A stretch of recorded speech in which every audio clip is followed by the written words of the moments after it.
আজ আমি মাছের ডিম বোনা করব, অনেক স্বাদ হয় এভাবে ডিমটা বোনা করলে।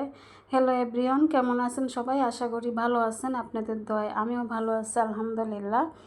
তো আমি ডিমগুলো নিয়ে নিয়েছি। আমি এখানে কারফিউ মাছের ডিম নিয়েছি। এখানে একটার অর্ধেকটা ডিম নিয়েছি, কারণ অনেকটা ডিম হয়েছিল একটা মাছের। আর আমি এটা 3 কেজি ওজনের কারফিউ মাছের ভিতরে ডিম হয়েছে। আমি অর্ধেকটা ডিম নিয়ে নিয়েছি। আর নিয়েছি রুই মাছের যে তেলটা, রুই মাছের তেল নিয়ে নিয়েছি। বড় রুই মাছের তেল আমি নিয়ে নিয়েছি। একসাথে আমি ভুনা করে নেব। আমি ডিমটার মধ্যে দিয়ে দিয়েছি আধা চামচের মতো মরিচের গুঁড়া, দিয়ে দিয়েছি হলুদের গুঁড়া, আর এখন দিয়ে দেব ধনিয়ার গুঁড়া, দিয়ে আমি লবণ দিয়ে দিচ্ছি। দিয়ে আমি একসাথে ডিমটাকে মেখে নেব। আর আমি দেখেন এই টুকরো টুকরো করে ডিমটাকে নিয়েছি। নিয়ে আমি মশলাটাকে মেখে নিচ্ছি। আমি ভালো করে মশলাটাকে ডিমের গায়ে মেখে নেব, নিয়ে আমি ডিমটাকে ভেজে নেব। তো এই পর্যন্ত আপনারা যারা ভিডিওটা দেখতেছেন, প্লিজ আমার ভিডিওতে একটা লাইক দিয়ে ভিডিওটা ফুল কন্টিনিউ করার অনুরোধ রইল। মেখে নেওয়া হয়ে গেছে, এখন আমি ডিমটাকে ভেজে নেব।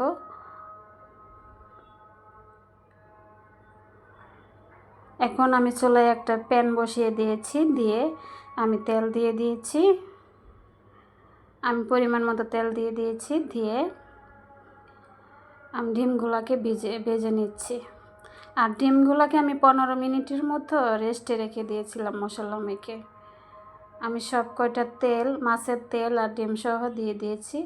আর তেলটা অনেক স্বাদ হয় খেতে, রুই মাছের, বড় রুই মাছের তেলটা এটা। তো এটা ফেলে দেইনি, ভাবছি ডিমের সাথে বোনা করলে খুবই স্বাদ হবে খেতে।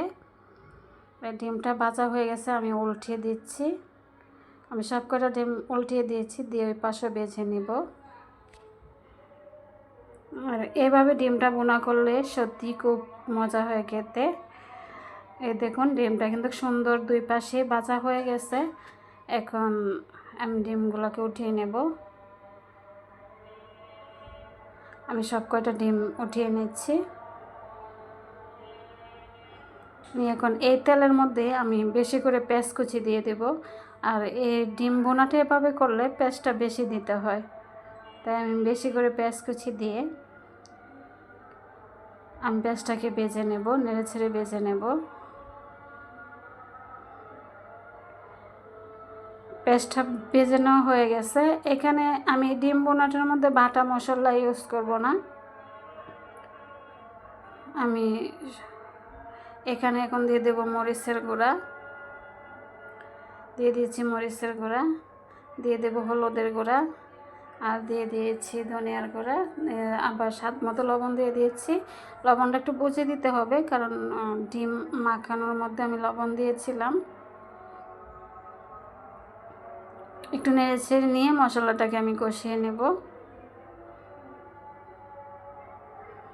আমি ঢাকনা দিয়ে ঢেকে আমি 2-3 মিনিটের মতো মশলাটাকে কষিয়ে নেব।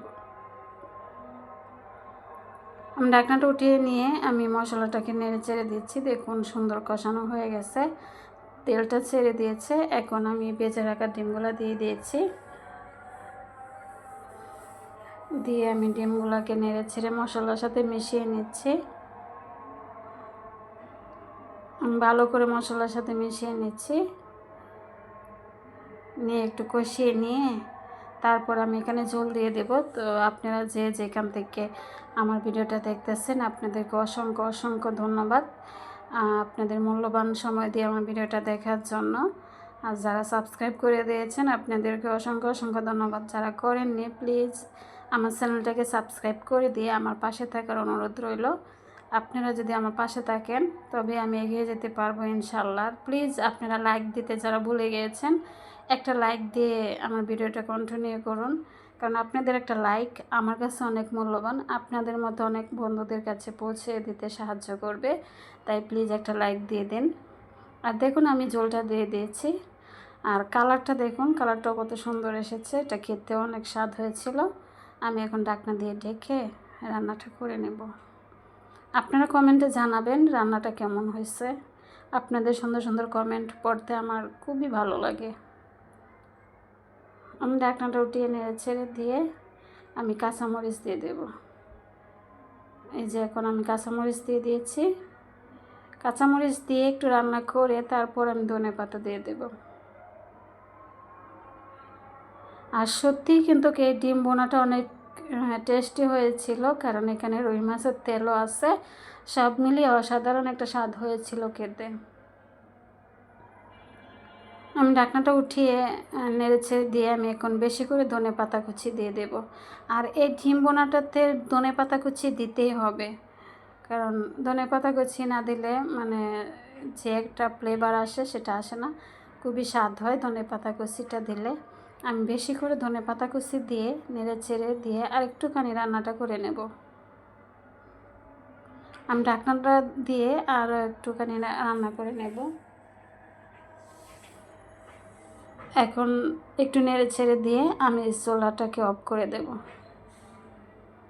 তো